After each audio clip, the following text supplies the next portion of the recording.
Hej, i dag vil jeg vise jer, hvordan man downloader WinRAR.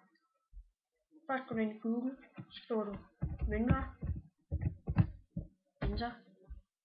Så går du ind under den, der hedder download. Så kommer der en hel masse sprog, du kan downloade dem på. Jeg tager så den her, fordi jeg er dansk. Og så tager du den efter, hvor mange bit du har. I det her tilfælde er 64. Så trykker du gem fil. Og så henter den det.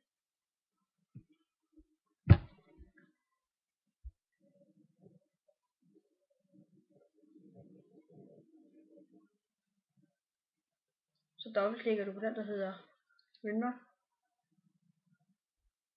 Så trykker du ja. Så trykker du bare installere. Det gør jeg ikke, fordi jeg har installeret det. Det var alt for i dag. Håber det hjalp dig.